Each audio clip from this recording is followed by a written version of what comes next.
Shalom sahabat Kristus. Mari dengarkan apa kata firman Tuhan bagi kita pada hari ini. Yang saya pilih dari Injil Matius pasalnya yang kelima ayat 1 sampai dengan ayat yang kedua. Demikian firman Tuhan.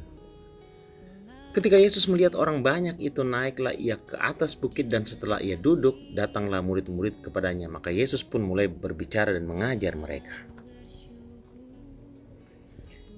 Khotbah di bukit adalah khotbah yang disampaikan Tuhan Yesus yang tertulis dalam Injil Matius dari pasal yang kelima sampai dengan pasalnya yang ketujuh. Kerajaan sorga adalah inti dari khotbah Tuhan Yesus yang disampaikan di atas bukit. Khotbah di bukit dapat juga disebut sebagai inti atau dasar pengajaran Tuhan Yesus. Orang Kristen tidak asing dengan pengajaran dalam khotbah di bukit.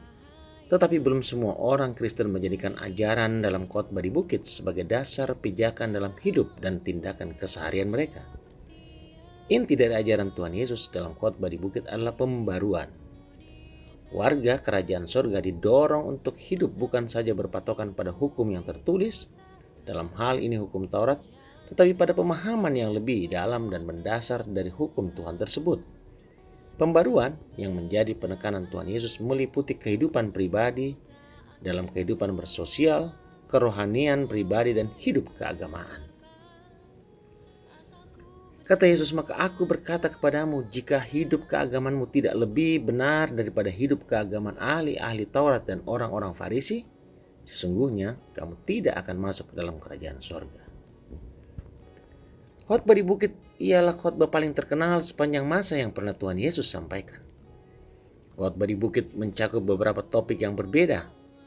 Jika kita merangkum khotbah di bukit, maka kita dapatkan kesimpulan, yaitu bagaimana seseorang harus menjalani hidup yang ditujukan kepada Tuhan dan untuk menyenangkan Tuhan. Ada banyak pokok-pokok khotbah di bukit.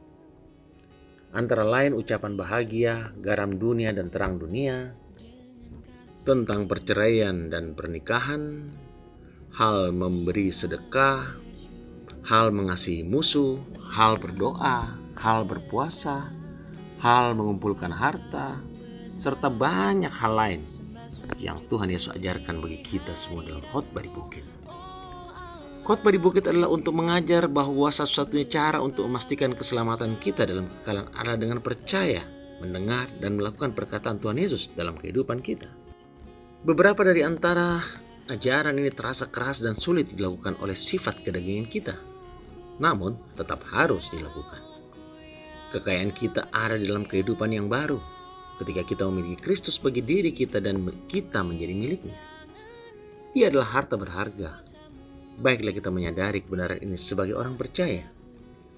Mari kita renungkan pribadi Kristus yang agung, mulai dari kelahirannya, kehidupannya, dan kematiannya, bahkan kebangkitannya. Dan pada akhirnya ia naik ke surga untuk menyediakan tempat bagi kita. Jadi siapa yang menuruti seluruh isi khotbah Tuhan Yesus di bukit, ia bijaksana dan benar, dan ia telah melakukan apa yang menjadi kehendak Bapa. Kiranya Tuhan menolong kita menjalani